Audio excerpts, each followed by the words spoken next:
Continuous improvement comes in lots of different flavors and styles. I'm Bella Engelbach, and I'm inviting you to journey with me to the edges of lean. Episode 109, Continuous Improvement and Your Core Values with Andrea Johnson. Do you know what your core values are? Have they changed throughout your life as you grew, gained experience, and broadened your perspectives? Some people are very clear about their core values, while others are not so sure or wonder if their values need re-examining periodically. Andrea Johnson's work centers on supporting people, especially women, as they define and align with their core values. She joined me at the Edges of Lean to share her insights. Andrea Johnson, welcome to the Edges of Lean. Hi, Bella. Thank you. I'm so happy to be here. Well, I'm really glad to have you here today. And I think the topic that we're going to talk about is really, really important for people who are practicing lean, and particularly women who are practicing lean, which is just one of my favorite audiences. This podcast started out at the Women in Lean group on Facebook. So I know that we've got a lot of women who listen. And for you guys who are listening, this works for you too. So pay attention. This is going to be fun for you. So, Andrea, please introduce yourself to everybody and tell us about what your path was to doing what you do today. Well, thank you so much. Again, it's an honor. And I love working with people who make things better. So this is a really good fit for me to be here today with people who are working in the lean space. My passion is helping women figure out how to be themselves better. So kind of a lean process for women, and developing leaders who can think critically, create imaginatively, and lead effectively. My journey was a long one. And, but all journeys, we hope our journeys are long, don't we? And I started out I grew up overseas. My parents were missionaries, so I have an international background, which gives me a little different perspective than a lot of people in the United States on things. And I followed all the rules. I did everything they said I was supposed to do. I was the good girl. I made sure that I got the college degree in a practical application type. They got a business degree. I went to work, just like it's kind of normal in the United States. Women used to start as a teacher or as an administrative assistant, or at the time, even a secretary. And so that's how I started. Realized very early on that was not going to be a very good path for me. So I was always looking for ways to level up. And I had watched my mother consistently make herself smaller the entire time I was growing up. She was smart and funny and able to do so many different things. Like I said, we were in Korea, and she went and volunteered for the American Red Cross and ended up being in charge of all of the volunteers for Asia and the Pacific. Wow. If she had been able to be paid, she would have been a colonel in level. She was a GS-13 with no pay. And she won awards, International Red Cross awards. When I left for high school, or when I left high school for college, I came back to the States for college. The mission compound we were on, they tore down the 6 big houses they had built back in the 60s and built townhomes. And my mother was the project manager for all of that. So anybody who can do those kinds of things, that tells you she was a powerhouse. Yet she was raised in, she was born in like 44 and raised in this Southern evangelical space of women are not the leaders. And so she was really good at being the quote unquote woman behind the strong man. And not that my dad isn't a strong man. It's just, she was really good at that. When they came home to the States in 86 or 87, she went back to just being an administrative assistant. And I watched her retire. She found ways that she could put herself in spaces where she felt like she was really making an impact, but she was always frustrated. And we lost her in 2017 after 15 years of breast cancer battle, which I'm so sorry. Thank you. But that also taught me a lot about resilience. And it also taught me a lot about her strength and how she used her strength. And I decided I turned 50 in August, and she died, 6-7 months later, or a few months later in February.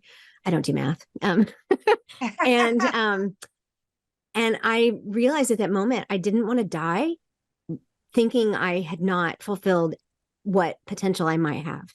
And if you're a leader of any sort, you've either been through that journey of I don't want to die or retire and be disappointed in myself, or you're someone who's been encouraged along the way or has fought tooth and nail to get there.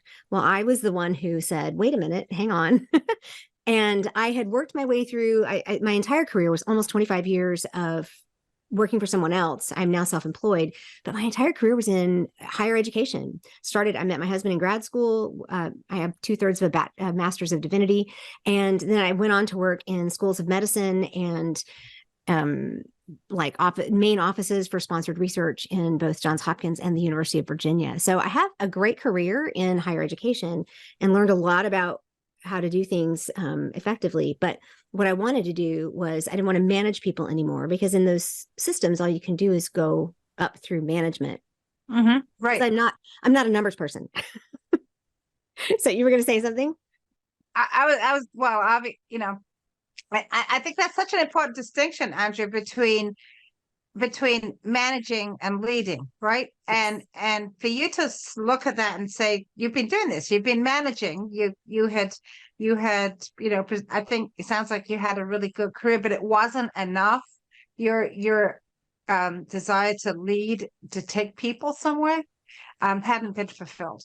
So, yeah. So Yeah. what was that point where you always had this idea that management is different from leadership, or was it an aha for you? No, there was a definite aha. At one moment, I was supervising, let me put it that way. I was managing and supervising. Yeah.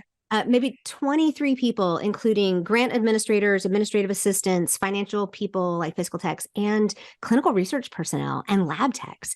So this was all in School of Medicine. And when we sat down to do yearly reviews, I would say, what will your goals be for next year? And I had some people who would hand me their job description and say, these are my goals. I'm like, these are not your goals. And I would say, we of course went with the SMART thing, which I don't do anymore, because that there are places where that fits really well. And at the time it was, but don't you want to grow? Don't you want to be something else? Don't you? And so this was like this dawning. My husband grew up outside of Boston. So, dawning over Marblehead is what he would say. And I said, don't you want to learn something? I mean, isn't there a growth goal you might have? And I had several of them say, I just don't want to get fired. And I was like, man, this is terrible. What kind of culture are we in? That was one piece. The other piece was realizing that there was only so far I could go. And when I would hire people, I knew that I could help people come into administrative type jobs, and I could help them get someplace else. And so I would they would come in my door, they would interview for a position. I would say, I need you to know this would not be a landing pad position for you. This would be a launching pad position. I don't want you to come in here thinking you're going to stay for 10 years, even though that's what the faculty want you to do. I want you to know that I'm going to expect you to be out of here in 3. And I had one woman who I didn't hire because she was way overqualified, who used me as a reference for other jobs. And I said, why are you using me as a reference? She said, I consider you a mentor. She said, you sat me down, knew you weren't going to hire me, wanted to find out where you could help put me. So those kinds of experiences helped me to understand I want to help people grow. I'm not interested in keeping the status quo at all. And that's what managing is, keeping things the same. And it sounds also to me, I mean, this is so beautifully aligned with the core philosophy of lean, but what you're really looking for was to not necessarily make clinical trials, right? Or help investigators get results. What you're looking for was to build people, was to grow people. And that is just a wonderful realization, because when you have that realization, right, then it's inspiring. It's inspiring for you. But then what did you realize about yourself, about what you needed to learn to do that? Well, we all think we know how to help people. Yeah. Until we start, and then we realize we're only looking at it from our own perspective. And so part of that process was about a 5-year process while I was still employed. And so I started taking different types of things. I even shared with you when we talked before that I took a little small lean certification, like lean awareness. And I did some project management stuff, trying to figure out how I could best help. And I had someone say to me, you do all of this personal growth stuff, Andrea. You read all these books and you take these courses, but have you ever considered being a coach or a speaker? Well, I've never shied away from a stage. So I'm like, well, not really, but tell me about it. And that was the first time someone introduced me to the idea that I could work with people in a way that I could specifically work with people who wanted to grow. And that became very appealing to me. It's not that I don't want to say people who don't want to grow are bad, but they're not my people. They're the kind of people who keep the machines running. You have to have them. You have to have, the faculty in higher education want an assistant that's going to stay there for 20 or 30 years. They have historical knowledge that you can't get every time you turn somebody over every 3 or 4 years. And so there's value to that. Those aren't the people I need to work with. I need to work with the people who are interested in doing something bigger and more and just making themselves better. And realizing that and getting into that area, that's when I was introduced to John Maxwell and the Maxwell team, and becoming a DISC consultant, which is behavioral analysis, and understanding my own core values and all of those things. It's like, this was when the doors kind of opened up and the heavens opened and went, oh, and I said, that's what I want to do. That's what you wanted. Yeah. And it's such a big step, right? From where it sounds like you started from coming from a culture that was about women being competent and helpful, but also being small, because in order to do those things, you have to be big in a, not necessarily in a physical way, but in a my presence is taking up space kind of way. Yes. Wow. And I'll tell you, one of the things I learned, I'm in the 4th year of my podcast, and the first 3 years were dedicated to teaching on my philosophy of intentional optimism, which is something that was developed right after my mother passed away, kind of the whole introspective time that I had during my grief. And interviewing women that were leaders in their spaces that didn't rise through the ranks the way you would think they would, or they're doing something now in a second career. And one of the things I noticed is almost every time I asked them the same question, I said, tell me your earliest leadership memory. And probably 80% of them would tell me something from their childhood that really surprised them. I really never thought of myself as a leader, but the way you describe it, I think it was this moment, that I remember way back when I was 8 or 10 or 12. And some would go back to high school or something when it was a little more traditional leadership looking. But what was so interesting is that of those, the majority of them were finally doing now something with the skill set that they described to me from when they were young. And when you can see how who you are at your core is who you end up being if you're willing to follow that path, even if it goes around the tree several times and in and out of the road. If you're willing to do that, then you can live kind of much more efficiently inside yourself and who you are as who you are. And you talked about having a big personality. Well, I'm only 5'1.5" on a really, really good day. So I'm petite. But nobody has ever accused me of having a small personality. And Bella, was just like my mother, consistently trying to make myself small and make myself quiet and learn how to speak in a way that was very, very calming for people, because most of the men that I dealt with could not handle Andrea at full strength. And so now I can say it, and there is a challenge in that, because we're conditioned with all of those things that I talk about my ABCs, my assumptions, beliefs, and conditioning. And I was conditioned to think that women weren't supposed to show the big sides of our personalities. And so I have done a lot of work, and I'm still doing it today, reminding myself that the personality and the leadership skills that I've been given are the ones I'm supposed to use. And it's okay to take up big space and to do the big things. So yes, it takes that. Wow. Thank you. Andrea, you mentioned finding your core values as you started working with the Maxwell team.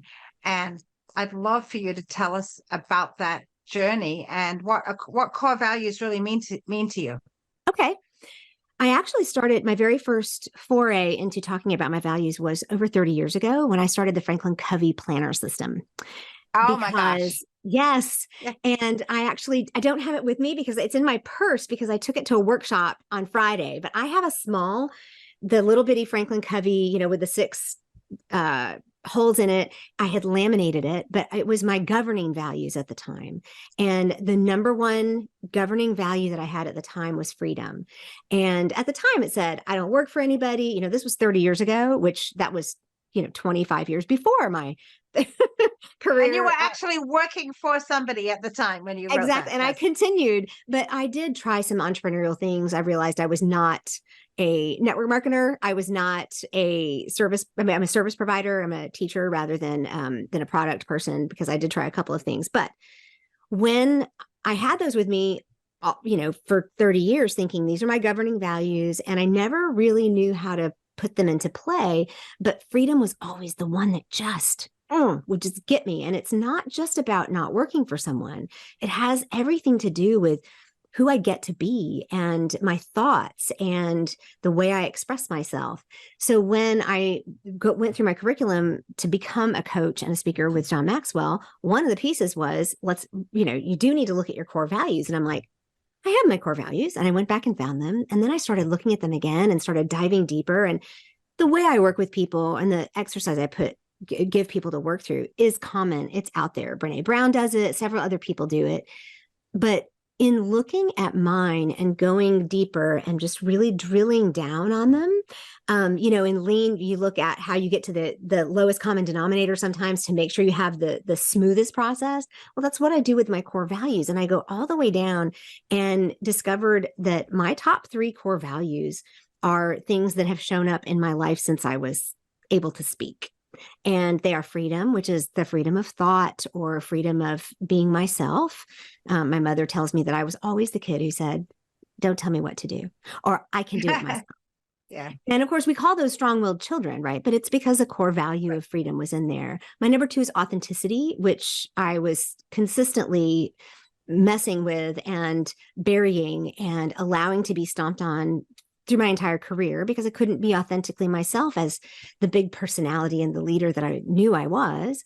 And my third one I thought was community, but it turns out it's deeper, it's belonging. And so for me, I like to create belonging spaces for others, because I know how hard it is for women who get in these bigger spaces and know that they can lead and know that they want to, but they just are afraid to let themselves out of that box or that shell. But I also want to belong myself. So for me to find places of belonging and to provide those for others is very important for me. Those things guide me. They help me remember who I am. They remind me that I don't have to be someone else. And they also help me say yes and no to projects. And they help me with my relationships with my family. It's okay to say no to certain things because I know what my values are. And they're not the things I value. I value family. I still value external freedom as well. But I value authenticity, but that is one of my core values. So there's a difference between the external things and the internal. And what we're talking about here today is the internal core values. It sounds to me as if it's those values that, maybe, I don't know, maybe they're genetic, but things that are wired into you from your birth, the way that you were created.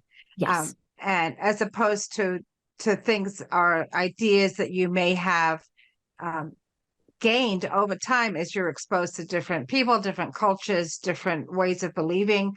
Yeah, that's really interesting, because I do think, and I say, and I'm just talking about me when I think about what my core values are or what they might be. There is a little bit of a mix-up between what I have been told and what is truly a core value, right? And sometimes there's a rub there, right? And the rub hurts. Yeah. And I think that what I described there is tension. Some people will say, well, what's the first step in figuring out what my core values are? I'm like, well, whatever ticks you off, baby, that's the thing, right? It's like, if something, I actually did some on-air coaching it was live on the radio in Seattle with a guy. And I said, so tell me, in the last weeks, did something really bother you? You can't let it go.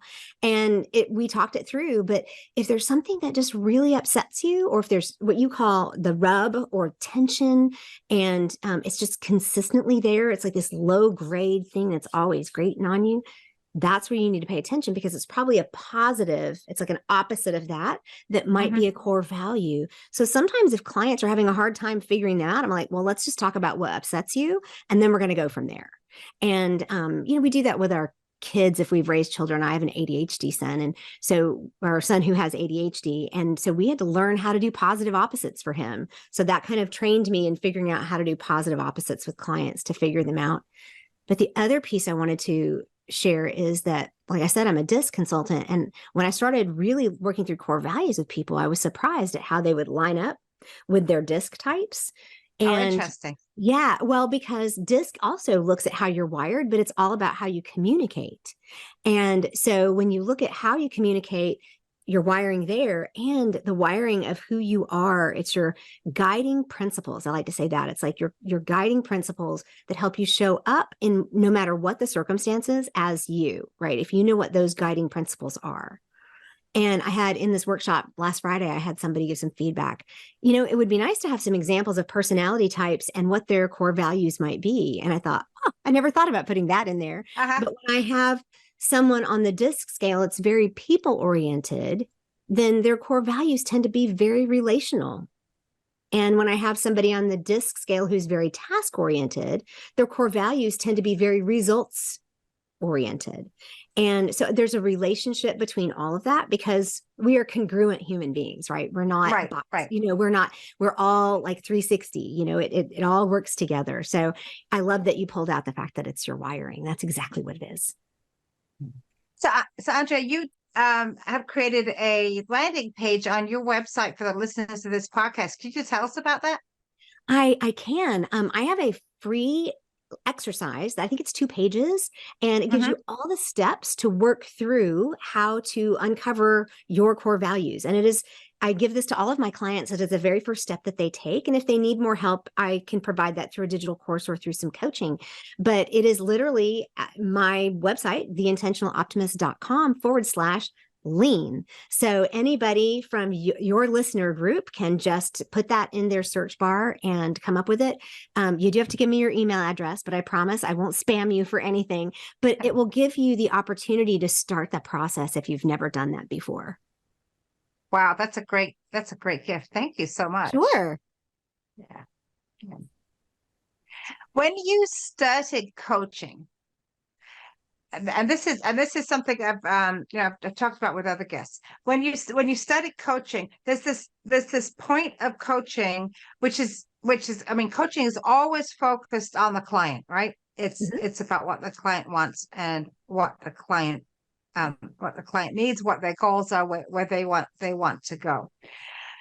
One of the challenges, I think, with coaching then is how to manage a big personality, your own big personality, when you are caring for another person as a coach, when you're coaching. I'd love for you to talk about that, because I think that is also something that happens to people who are practicing lean and in a workplace or wherever you're practicing lean.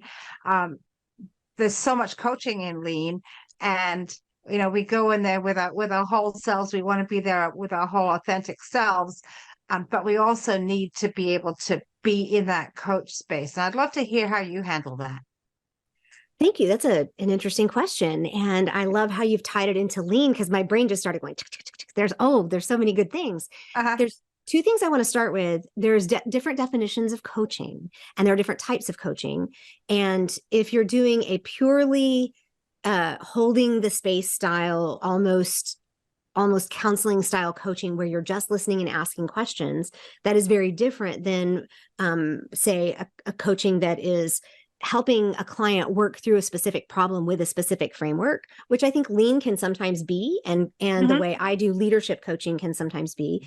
I call that like a hybrid style coaching. It's like somewhere between teaching and coaching. And the athlete coach is going to be a little more instructional, which I think that's the kind of coach I tend to be a little bit, I can do both.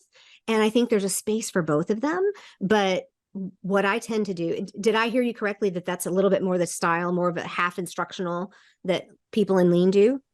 Well, it's a really interesting question. Thanks for asking that question back to me. So when we have coaching and lead, I think there are two things that we're doing. One is that we're asking questions to help people see who have seen problems or who need to see a problem to see the problem, to understand that there is something that is out of order and could be done better or needs to be improved.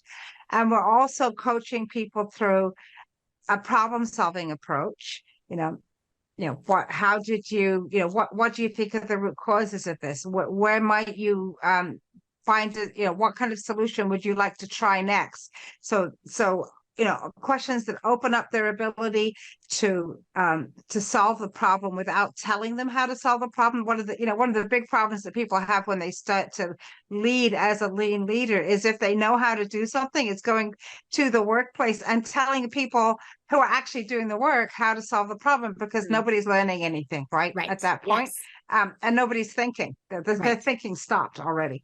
So there is that, but there is also that sort of developmental side of coaching that goes with being a lean leader, a lean coach, which is much more, as you said, the holding the space. And that is probably, that's probably done in a somewhat different environment than coaching, sort of quote unquote on the shop floor in the office, when you're trying to work through improving a process or improving the way a group works together, something like that. Does that make sense? Absolutely. So I think that it's a good correlation. It's an easy crosswalk for me. And I will tell you, the number one quality that I work on and that I cultivate is curiosity. And I think that you probably, with the smile on your face, I can tell you probably do the same thing, because there's two types of curiosity I need to have. Number one, I need to have curiosity as to why they're doing what they're doing or why they're thinking the way they're thinking. But my job is not to necessarily say, you're thinking this. My job is to help them say it out loud. And once they say it out loud, based on my curious questions, they have the ability to say, oh, hang on. I need to look at that.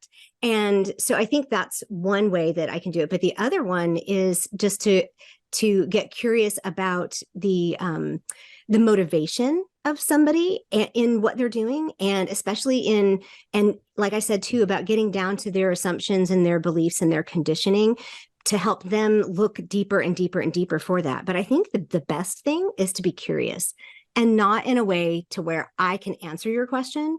It's, how can I better ask a question that's going to help you find the answer? And that's hard. That's brain work, right? For somebody. Yeah. And especially if we know the answer many times, or we think we know the answer. Which we don't always know the answer, right? Now that's the important thing. We don't, because we're not living even if we're in their space, we're physically in their space, we're still not living in their world, not standing in their shoes. Well, and we don't know all of the parameters. I have a coach friend that I work with and collaborate with all the time. And we were at a conference last week, and 2 weeks ago, and she was asking me questions about something. And just because we're just friends, we've known each other since we were 15, she was just handing me answers. And finally I said, you have to stop. You don't know all of the variables in this particular situation. And I think that's kind of what we have to remind ourselves, is that we don't know all the variables. We just need to continue to ask the questions. And I'll even ask permission. Do you want me to give you advice here? And I will have some coaching clients say, yeah, I really need it. And then they'll say, oh, okay, that was helpful, but I think I'm going to use it this way. And then they take off because they've been given the permission to use whatever I give them in a way that helps them get where they need to be. That's really helpful. And I think one of the things that is challenging, just, for you lean folks who are listening, we talk about coaching all the time. And it's very important to remember what Andrea said, that there are different types of coaching. And the type of coaching that you might do, as we say, at the Gambit, is not the same as the coaching that you would do when you're sitting down with someone who reports to you. And it is not the same as the coaching that you might do with another client who is actually working on their own goals. And I love what you're saying, that the curiosity is going to be so important in there, because you need to hear what they're saying. You need to help them hear what they're saying and help them see. And again, just telling people what to do is, we know from a lean perspective, is not helpful, because that's when the thinking stops. And we need people to be thinkers, and as you'd say, to be critical thinkers. Mm-hmm. Yeah. Could you talk a little bit more about that, about how do you define critical thinking and how do you coach in that area? I literally just, my podcast that's out this week is What is Yeah. Critical Thinking? It's the one skill that I think you need. And I found a really good definition on the University of Louisville's website. It was all about how they were teaching their students to think more critically. And it's a long one, so I'm not going to quote it, but the gist of it is taking in information, analyzing it and evaluating it and categorizing it and processing it in some way to help you figure out what you're going to believe or how you're going to act in some area. And I just loved that definition because we are taught so often that we're supposed to think for ourselves. And especially in the United States, we're free thinkers. No, sweetie, we're not. I was presented with reputable sources, institutions, books, particular people that I trusted, and these people had the answers. And please think through this for yourself and arrive at one of these answers. And that's what we are told so often. And what I need, especially women, to hear is that you get to think for yourself. You get to. And you may still arrive at those same answers. But if you don't work through and analyze those processes, and one of the things we do with core values is we run our thought processes through our core values. How does this affect me? How do I think about this? Why do I look at this differently than my husband looks at this? What's going on there? And how will that help me form my beliefs? And how will that help me take action? To me, that's what critical thinking is all about. And that's so important because I think we go through the days sometimes on autopilot, right? Mm-hmm. And I work in a methodology where we really try to get people to understand the difference between their personal position. This is my personal position on this particular situation, and the influences that they've received through their life, as a friend of mine says, they know the tapes that are playing in their Mm-hmm. head Mm-hmm. that help them arrive at that personal position. And I think so many of us, and I put my hand up and say me too, go through a lot of things that we do on a kind of autopilot where those tapes are running. And I have a personal position about this. I strongly believe this, but we haven't actually delved into Mm-hmm. why do I believe that? Mm-hmm. Why do you, like this particular thing? Why do you vote in a particular way? Why do you do what you do? But it's hard work, right? We talked about, the hard work of kind of being curious. The hard work of critical thinking that's hard work too, but it's very beneficial because, as you said, you may end up back in the same place. No, this is really what I believe. Mm-hmm. But then Right? right? But then And part of understanding your core values and working through with critical thinking skills, what your assumptions and your beliefs and your conditioning are. I describe those as like an iceberg. Your assumptions are way at the top, and then your beliefs are down below, and then the conditioning is what makes up everything else. But part of the beauty of that is giving you the confidence, the quiet confidence to be able to just stand and not have to defend your position and not have to fight with someone else about it. Some people like conflict. I don't personally. And so, but if there's a way that I can find to be able to stand in my position and be able to calmly say, this is what I think in that area, and not feel the need to defend my position, that's a good day for me. That sounds like a really good place to be. It feels peaceful. Yeah. Yeah. I get that. Yeah. Andrea, how do people find you? I mean, tell us a little bit about your website and a little bit about the podcast.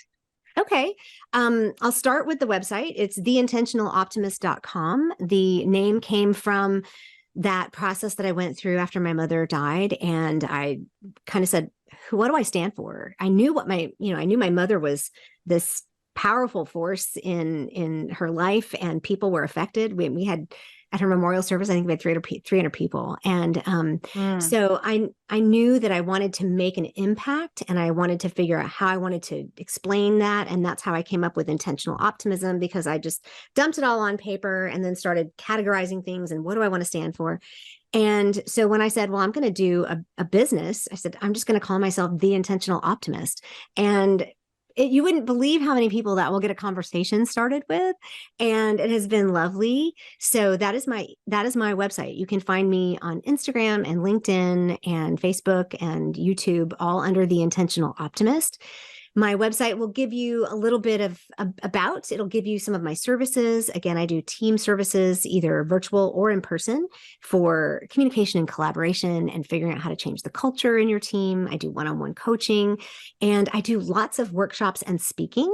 So if you need someone to come in and do something virtually or in person, I'm happy to fly somewhere. I love to travel. Like I said, I grew up overseas. Uh-huh. My podcast is an outgrowth of that. I shared that I did 3 years of the podcast, where it was hybrid style of interviewing and teaching.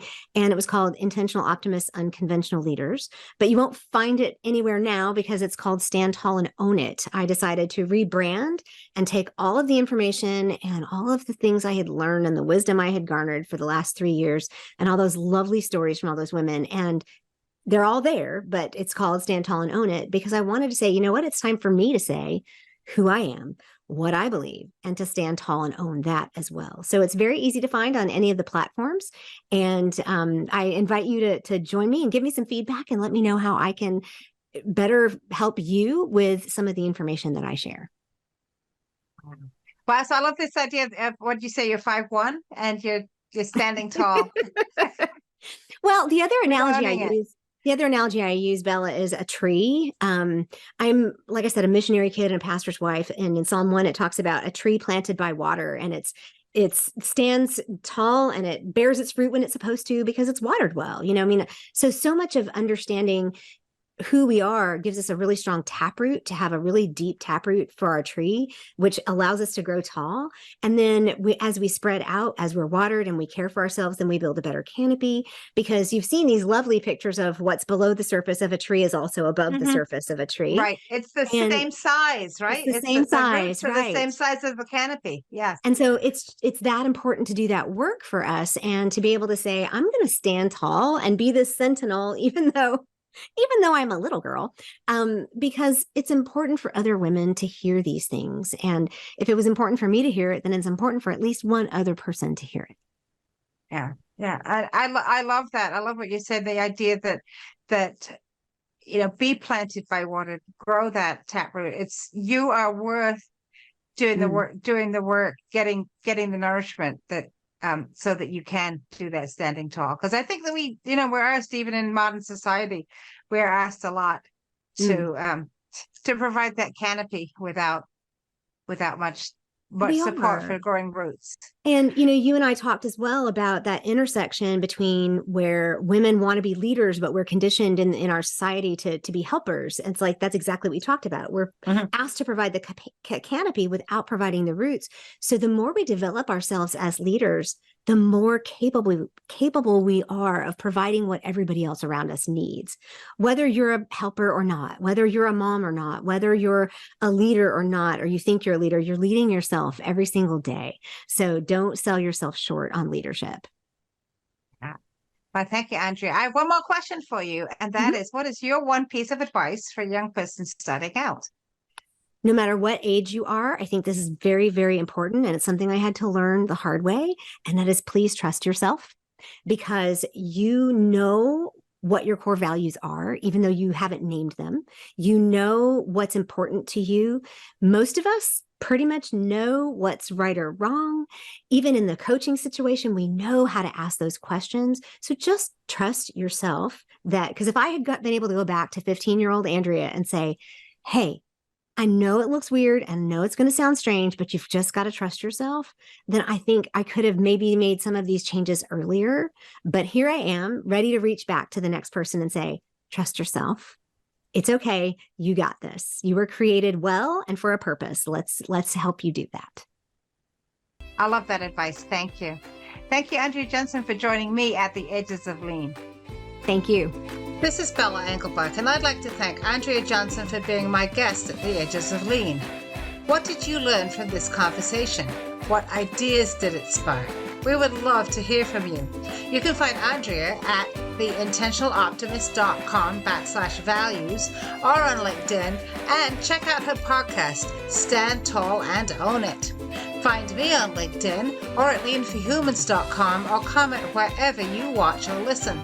And check out my friends in the Lean Communicators community at leancommunicators.com, where you'll find lots of great new content every week.